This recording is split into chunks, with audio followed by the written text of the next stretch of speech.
Hi everyone. आज हम machine learning का पार्ट 5 लेकर आ गए हैं। आज हम जिस कॉन्सेप्ट पर बात करने जा रहे हैं वो है overfitting and underfitting in machine learning. ये कॉन्सेप्ट मशीन लर्निंग में एक मॉडल को ट्रेन करते वक्त जो चैलेंजेस आते हैं उनको समझने में मदद करता है। तो अगर आप हमारे चैनल पर नए हैं और अभी तक हमारे चैनल को सब्सक्राइब नहीं किया है तो सब्सक्राइब कर लीजिए। तो चलिए वीडियो को स्टार्ट करते हैं। चलिए थोड़ा समझने की कोशिश करते हैं कि आखिर में ये ओवरफिटिंग होता क्या है। ओवरफिटिंग होता है जब हमारे मशीन लर्निंग मॉडल को ट्रेनिंग डेटा के ऊपर इतना ज़्यादा फिट हो जाता है।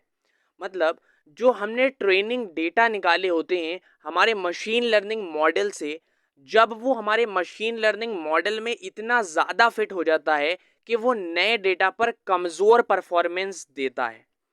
इसका मतलब है कि मॉडल ने ट्रेनिंग डेटा के नॉइज़ को भी कैप्चर कर लिया है जो कि एक्चुअल पैटर्न्स नहीं होते हैं। अब ये नॉइज़ क्या है?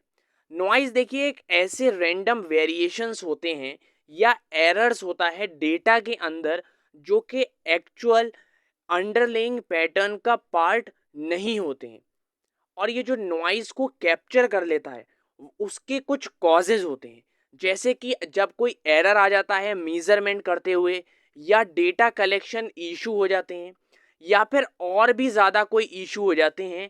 तब हमारा जो मशीन लर्निंग मॉडल होता है वो नॉइज़ को भी कैप्चर कर लेता है। और ऐसे जब वो नॉइज़ को कैप्चर कर लेता है तो ओवर फिटिंग अकर हो जाती है। तो अगर मोटे मोटे तौर पर हम अगर ओवरफिटिंग की डेफिनेशन को देखें तो वो भी यही कहती है, overfitting occurs when a machine learning model learns the training data too well to the point where it captures noise and random fluctuations in data rather than underlying patterns। अब कुछ कॉजेज होते हैं ओवरफिटिंग के, उसको समझने की कोशिश करते हैं कि ये क्या कॉजेज हैं। जैसे कि कॉम्प्लेक्स मॉडल पहला कॉजेज आता है इसका। तो अगर हम ओवर कॉम्प्लेक्स मॉडल का इस्तेमाल करते हैं तो ये ओवरफिटिंग का कारण हो सकती है।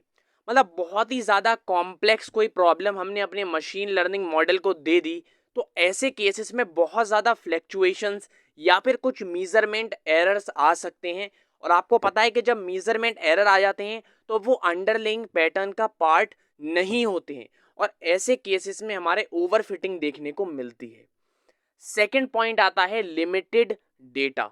जब हमारे पास डेटा बहुत ज़्यादा कम होता है तो ऐसे केस में क्या होता है, जो ट्रेनिंग डेटा होता है वो ट्रेनिंग करने के लिए सफिशिएंट इंफॉर्मेशन प्रोवाइड नहीं करता है। मैंने आपको पहले भी बताया हुआ है कि जो हम अगर बहुत ही एक्यूरेट रिजल्ट निकलवाना चाह रहे हैं अपने मॉडल से तो हमें डेटा बहुत ज़्यादा देना पड़ता है। जितना ज़्यादा डेटा होगा हमारे पास उतना ही ज़्यादा अच्छा रिजल्ट आएगा, उतने ही अच्छे हमारे जो मशीन लर्निंग मॉडल है वो परफॉर्मेंस देगा। थर्ड पॉइंट आता है नॉइज़। डेटा में नॉइज़ या आउटलायर्स होने से ओवरफिटिंग हो सकती है। ये मैंने आपको पहले भी बताया है कि नॉइज़ एक रैंडम वेरिएशंस होते हैं जो डेटा कलेक्शन इश्यूज या किसी और फैक्टर की वजह से हमारे मॉडल के अंदर आ जाते हैं।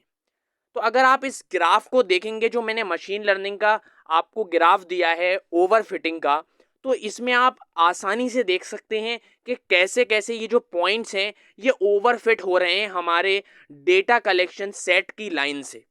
तो इसको हम ओवरफिटिंग कहते हैं।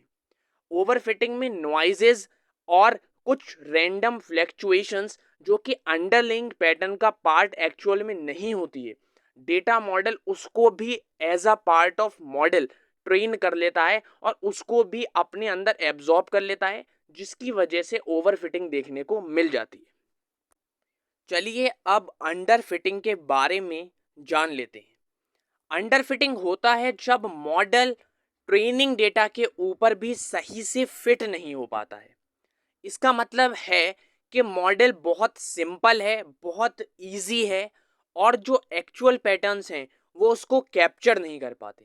मतलब वो जो मॉडल हमने बनाया है वो इतना ज़्यादा सिंपल है या इतना ज़्यादा ईजी टू हैंडल है कि वो ट्रेनिंग डेटा के ऊपर अच्छे से फिट नहीं हो पाता है। जो एक्चुअल पैटर्न्स होते हैं वो उनको कैप्चर नहीं कर पाता है।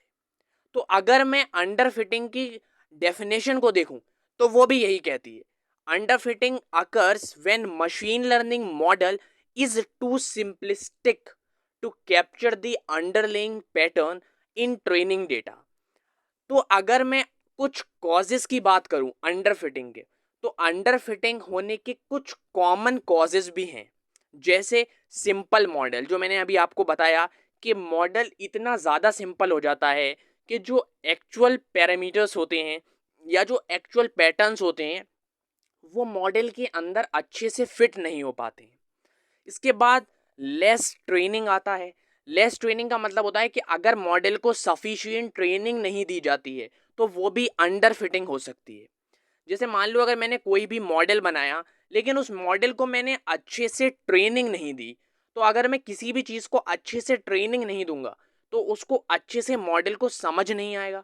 तो अगर मॉडल को अच्छे से कोई भी चीज़ समझ नहीं आएगी तो वो अंडर फिटिंग का कॉज दे देगी और वो जो एक्चुअल पैटर्न्स हैं उसको अच्छे से फिट नहीं कर पाएगी अपने अंदर, क्योंकि उसको ट्रेनिंग नहीं दी गई है कि भाई उसको वर्क आखिर में करना कैसे है उस पर्टिकुलर चीज़ के ऊपर।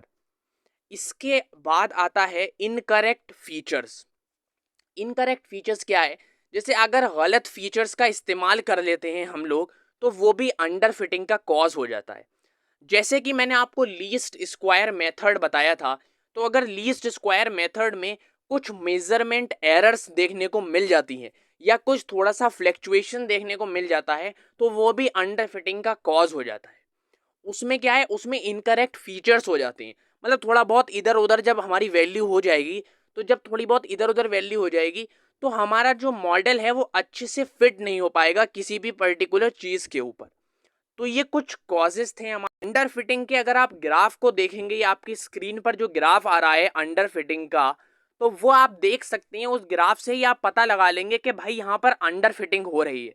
मतलब मॉडल का आप देख सकते हैं जो पॉइंट्स हैं वो ट्रेनिंग डेटा सेट वाली जो लाइन है उससे काफ़ी ज़्यादा या तो नीचे हैं या ऊपर हैं।